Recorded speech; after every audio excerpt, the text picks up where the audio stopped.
Thursday practice today.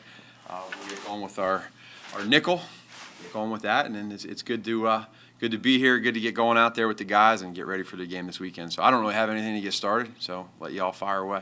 Eddie Goldman, out of practice yesterday. Can you give us an update on what the extent of that? It's 2 body parts listed. Yeah. He tweaked his knee on Monday in practice, and so he's going to be day to day, literally. So he didn't practice yesterday. We'll just continue to see where that's at, but we'll see where he's at tomorrow. But day to day for him. Ankle an issue also? No, his was it was the knee, so he's just in practice, and now we go, day to day. We'll see where he's at. You expect him to practice today? I don't know. We'll see. Matt, were there any signs with Eddie prior to this tweak on Monday that he was still playing his way back into shape after being away for a year? I thought Hubby's looking pretty good. I think he's in a good place. So, we just got to see where he's at, but no, there was no. Other than that, man, he's been rocking and rolling this whole time, and just proud of him for that. And I think the biggest thing for us going into this was trying to figure out where he was conditioning wise and everything, and he did great with that. So, yeah. Do the practice squad rules that continue this year give you a little bit more flexibility when it comes to not only bringing guys there, but promoting them when you need some depth? It does. It allows you to have some depth, and then there's a little bit of making sure that the guys, who you bring on, there's whether it's position-wise, you create more depth. I like it. I think it's good, and now you get into the whole deal of the travel, not travel thing, but I think we have a pretty good plan for that. Now with Jalen Ramsey and how they've used him and kind of moved him around a little bit, what are the challenges that throws at you, kind of scheming that up? I would say they do a good job, and we'll see this year what they end up doing with him. But you saw him playing nickel last year, inside, outside. He's a really good football player. So anytime you have a good football player, it doesn't really matter where you put him. He's going to make plays, and I think he's done that his entire career, and we understand that. The guys you had yesterday who were limited, any reason for concern for their availability Sunday? I don't think so. No, I don't think so. Can't even tell you if I know who it is. Quinn, Mack, Rooney, those are all fairly. No, I feel pretty good. With Quinn in particular, I know you guys have been kind of monitoring his back since what? Mm-hmm. Does he when he's out there, does he look healthy to you? Does he look like the back isn't a big deal? He does, yeah. He looks good to me. I think he's put together a really good training camp, and now here we are week 1, and now it's just about going out and doing his thing and letting him cutting him loose on Sunday night. How eager do you think he is to? How eager do you think he is to kind of put last year behind him If you guys know Robert, he's about as chill as they come, and so is he motivated? Yeah. Deep down inside, there's a reason why he's the type of player that he's been his whole career. So I'm sure there's a little chip inside, but for him, he never talks about it. I mean, he just wants to come out and be a great teammate and make plays. Does Cyrus Tonga look like he could contribute at this point if needed? He's done a great job in training camp, so yeah, I think there's a possibility there. First of all, he's a great kid. He's very just a hard worker and tough as nails, and so you love that about him. And he's done everything we've asked, so he's created a lot of depth for us, and he's very coachable. And I think Coach Rump's done a great job of really early on here developing him. I have a question for you about play calling, and I ask this just because I want to understand your philosophy over the past year or so. Can you take me through the process of what happened for you as the play caller between last year saying it's for the best for me to step away from this, and then coming back this year and saying I'm ready to go at this, I'm the guy to call these plays? Sure. Yeah, you go through you come in here, and for me, my first year in 2018, knowing going into it that I was going to be the play caller. And then every year is a little bit different. And so I think just after 3 years of where we were, you get into last year and you get to a point where, we were struggling. And, again, it was a gut decision for me, and I thought it was what was best for the team at that time. So for me to be able to do that, I go back and I reflect on it, and again, you learn in those situations, was it the right thing to do or not to do? And there's not necessarily a right or wrong answer, other than I think that I know going into this year, I feel really good with where I'm at as a play caller.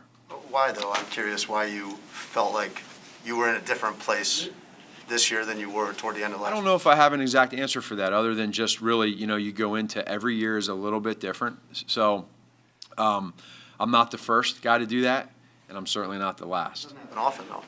I don't know about that. You might not know that.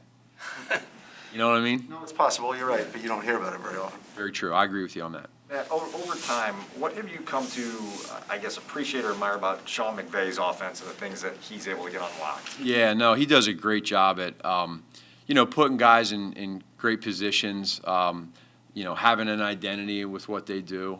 I think he's a really good teacher. You see that his players really like him. And so when you have a guy that's a good teacher, that has good schemes and players like him, you're going to have success. So I think what he's done now heading into his 5th year as a head coach, he's kind of carved a path for a lot of younger guys, myself included, in having opportunities. And so I think for him, anytime you take your team to the Super Bowl and you have the amount of respect that coaches around the league give you and peers and people around the league give you, there's a reason for that. So I got a lot of respect for him. I think he's a hell of a coach. And, he definitely makes it tough for you as an offensive play caller and a designer. So all credit to him. When you caught wind in January that Stafford was going there, what were your initial reactions to that quarterback going into that system?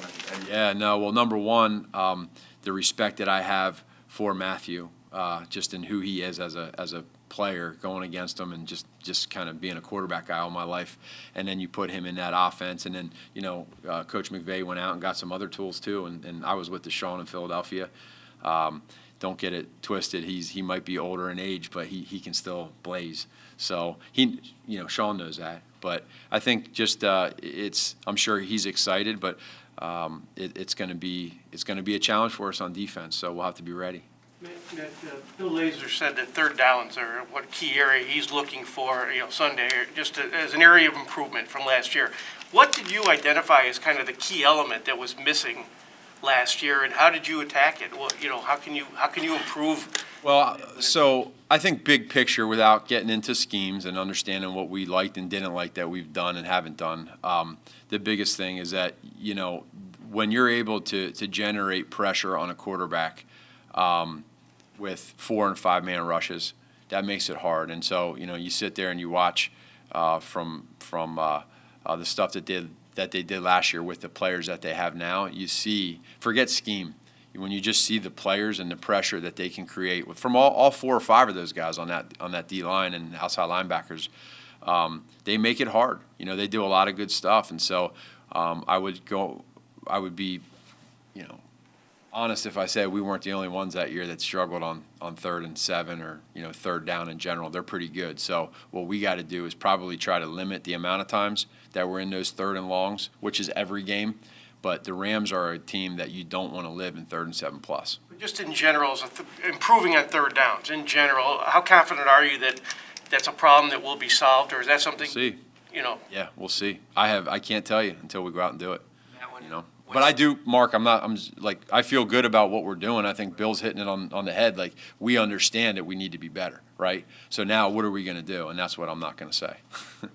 When the Rams made the trade for Stafford, it sent pretty big shockwaves through the NFL in offseason where everybody anticipated a lot of quarterback movement. You guys were doing your due diligence on all the quarterbacks you were looking at. You remember where you were when the trade went down and what your initial reaction was? Yeah, I was yeah, I do remember where I was at. It was ironically in Cabo, so I was in Cabo, yeah. Coincidence? Or? I think it might have been coincidence. Did you go to dinner with all those guys too? No, I went to dinner with my wife. Did you see Stafford when you were there? No. Okay. Good for him. Matt, Well, you asked me where I was, right? Huh? It was great. It was really good. There weren't many people there either, I know that. You've talked all camp about not wanting to live in the past or look to the past and just try and go day by day here. You've got a defense that 3 years ago was the best in the league. Mm-hmm. You brought in a guy who runs stuff similar to Vic, who's the architect. How do you merge remembering that, hey, we're capable of this with the 5 or 6 guys who are still on this team from 18 on defense, with not wanting to, live in the past? Yeah, well, we're not going to live in the past. That's been made very clear. And not just from me Pat, but from Sean as well. You know what I mean? That's what I love about Sean is Sean doesn't care about that. This is gonna be Sean Desai's defense, and whatever scheme that is and how we do it, and the players know that, and they've known that from the very first meeting. So, is there things that we can take away from the mentality that we had that I loved in 2018? 100%. And I think Vic and the rest of our coaching staff that year did a great job of really emphasizing that. But we're literally going to try to make our own mark this year. And that was the past, and that was a great year. But we're ready to see what we can do this year with a lot of similar players. What about that mentality do you want them to remember? The takeaways, the turnovers, and then also too, there was a little bit of swag out there that I think this team had, and I love that about these guys. And so when you're having fun, you're cutting it loose, you're playing fast, you're having success, that can help out so many ways. And I think when you see the good teams in this league that have that, you want that. And so that's what I would like to get back. Matt, after that 2018 season, the defense has just kind of steadily regressed each year. But why do you think they can, some of these guys have aged. Sure. Why do you think realistically they can recapture? Well, we all, the good thing is the guys that have aged are still in great, position age-wise. It's not like they're old. We have still a nucleus of guys and some young guys too that are coming up that are becoming third and fourth year players that are, it's a good mix. And so that's probably why I feel good about that mixture of young guys that are kind of young vets versus older guys that are, have been there, done that, but also understand like we want to get that back. So you got some leaders with the older guys that know what it takes to get back to what we were in 18. And don't, just because we didn't have all those numbers in 18, I think our defense still played pretty well when you go back and look at it. Now, are there some games where they didn't play well? Yeah. But there were some games we didn't play well in 2018 too. Remember that now. There was a few games in there we didn't play well. So I think in general, like our guys understand that. They want to get to the point where I go back to Khalil. Khalil wants to have the best, forget just him as a person, but he wants to have the best defense in the NFL. Every year we talk about that. So the mentality that they have is wisdom, and passing that on to these younger guys. That's why I feel the confidence, combining that with what Sean wants to do and how we're going to do it.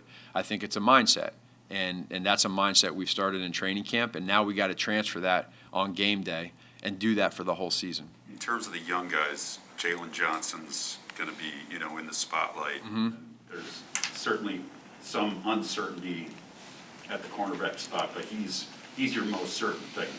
What do you like about him, and why do you think that he's prepared to elevate his game to, a number one corner, maybe one of the better ones in the league? His mindset, number one, and then I can use yesterday as an example. Practice is over, and he's out there, a half an hour after practice, getting extra work in, with Eddie Jackson. And so when you see that as a coach, any coach, regardless of who you are, and they're still out there for a half an hour after practice doing stuff on their own, that's pretty rare.